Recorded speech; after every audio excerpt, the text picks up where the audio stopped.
Teman-teman, di video kali ini saya akan bahas tentang kelanjutan dari roadmap mainnet Pi Network kemarin, yaitu tentang mainnet terbuka dan mainnet tertutup. So, buat teman-teman yang belum nonton video sebelumnya, silahkan nonton aja ya. Roadmap ada 3 fase, fase beta, fase testnet, dan fase mainnet. Nah, sekarang ini masuk ke fase mainnet, dan fase mainnet itu dibagi ada 2. Ada yang terbuka dan ada yang tertutup. Nah, di video kali ini kita akan bahas tentang mainnet terbuka dan tertutup. So, buat teman-teman yang ingin tahu seperti apa, silahkan simak video ini hingga selesai.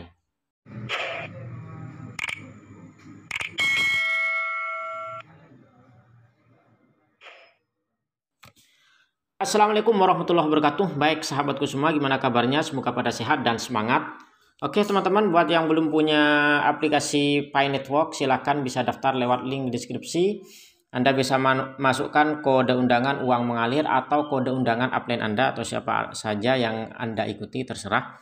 Nah, di sini teman-teman kalau lihat hari ini tanggal 29 Desember 2021 ada tampilan baru, ada mainnet dashboard. Nanti ini saya akan bahas di video selanjutnya. Untuk hari ini kita akan bahas kelanjutan video kemarin tentang mainnet terbuka dan mainnet tertutup. Oke, nggak pakai lama-lama, kita langsung aja. Nah, ke sini ya teman-teman. Jadi kemarin saya sudah bahas tentang fase ketiga, yaitu jaringan utama, yaitu jaringan mainnet ya. Ada mainnet di sini ada 2, ada yang tertutup dan ada yang terbuka. Sekarang kita bahas periode jaringan tertutup. Oke, periode ini akan dimulai pada Desember 2021, yakni bulan ini ya. Ini sudah dimulai. Periode jaringan tertutup berarti bahwa mainnet aktif tetapi dengan firewall yang mencegah konektivitas eksternal yang tidak diinginkan. Perintis akan dapat meluangkan waktu untuk KYC dan mengimigrasikan Pi mereka ke blockchain mainnet langsung. Saldo apapun yang diimigrasikan ke mainnet dapat digunakan berdasarkan pilihan pionir untuk membeli barang dan layanan di aplikasi Pi, mentransfer ke pionir lain, atau dikunci selama jangka waktu tertentu. Jadi teman-teman, di fase-fase ini kita juga bisa mengunci ya, dikunci selama jangka waktu tertentu untuk tingkat penambangan yang lebih tinggi. Kemudian perintis KYC akan dapat menggunakan Pi mereka di mainnet secara bebas di lingkungan tertutup dalam jaringan Pi. Jadi hanya dalam jaringan Pi ya, belum terbuka. Namun periode ini tidak akan memungkinkan konektivitas antara blockchain Pi dengan blockchain lainnya.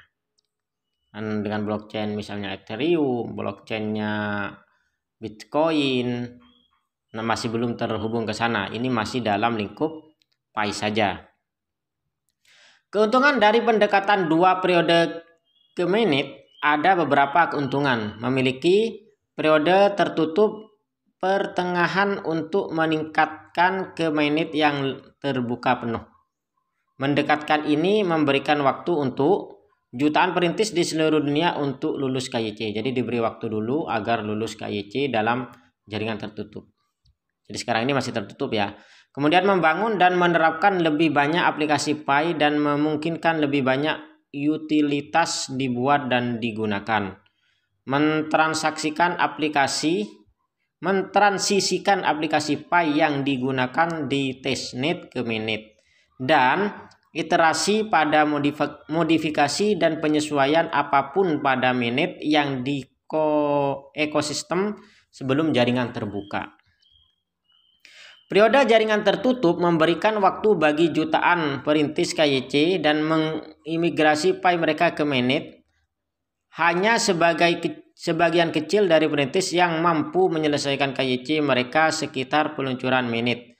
Selama beberapa bulan mendatang, kami akan terus meluncurkan solusi KYC ke lebih banyak perintis dan membantu mereka menyelesaikan KYC mereka. Jika kita pindah langsung dari testnet ke jaringan terbuka, ini berarti bahwa perintis yang mampu KYC sebelum yang lain akan memiliki Pi yang tersedia untuk digunakan di luar platform Pi, sementara perintis yang masih menunggu untuk menyelesaikan KYC mereka belum memiliki hak istimewa ini. Kecepatan di mana pionir di seluruh dunia dapat menyelesaikan KYC mereka akan bergantung pada kecepatan di mana setiap komunitas lokal menyediakan tenaga kerja, massa, validator KYC, serta kecepatan di mana masing-masing perintis berpartisipasi dalam KYC. Memiliki periode jaringan tertutup memberikan waktu bagi jutaan perintis untuk menyelesaikan KYC mereka dan mentransfer PI mereka ke mainnet. Dengan cara ini, semua perintis yang bersedia dan mampu melaksanakan KYC mereka dalam jangka waktu yang wajar dapat menggunakan PI mereka di luar platform PI sekaligus.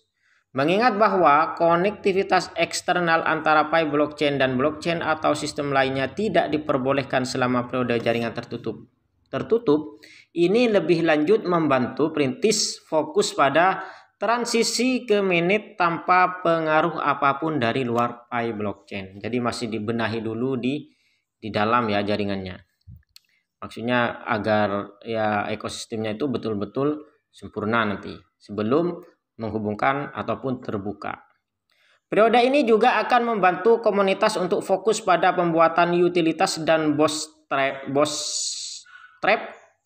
ekosistem tanpa gangguan eksternal. Konsisten dengan visi jaringan PI untuk mengaktifkan ekosistem berbasis utilitas, ini memungkinkan aplikasi untuk diterapkan di mainnet dan membuat utilitas untuk pionir. Aplikasi PI akan dapat beralih dari testnet ke mainnet ke mode produksi untuk transaksi PI yang sebenarnya. Saat ini perintis KYC akan dapat menggunakan PI mereka di aplikasi PI, meningkatkan pembuatan utilitas dan membootstrap ekosistem PI sebelum jaringan terbuka. Jalan berharap dan disengaja ke jaringan terbuka ini akan membantu aplikasi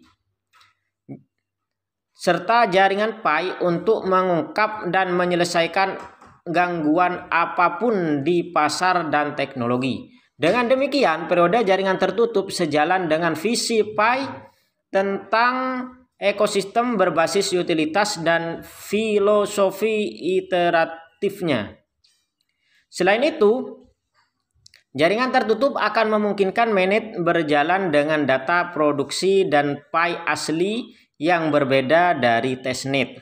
Data yang dikumpulkan selama jaringan tertutup akan membantu mengkalibrasi dan mengubah konfigurasi dan formula apapun jika perlu untuk memastikan jaringan terbuka yang stabil dan sukses. Oke, teman-teman, jadi itu perbedaannya ya. Jadi kalau yang tertutup itu masih dalam lingkup blockchain PI network itu sendiri. Nanti kalau sudah terbuka ini sudah bisa tersambung ke blockchain yang lain. Seperti itu. Berikutnya ini pembahasannya masih panjang ya teman-teman tentang KYC yang akan saya bahas di pertemuan selanjutnya. Oke, sekian dulu. Terima kasih. Thanks for watching. Don't forget to subscribe. And I say, Wassalamualaikum warahmatullahi wabarakatuh. Salam sukses dan semangat.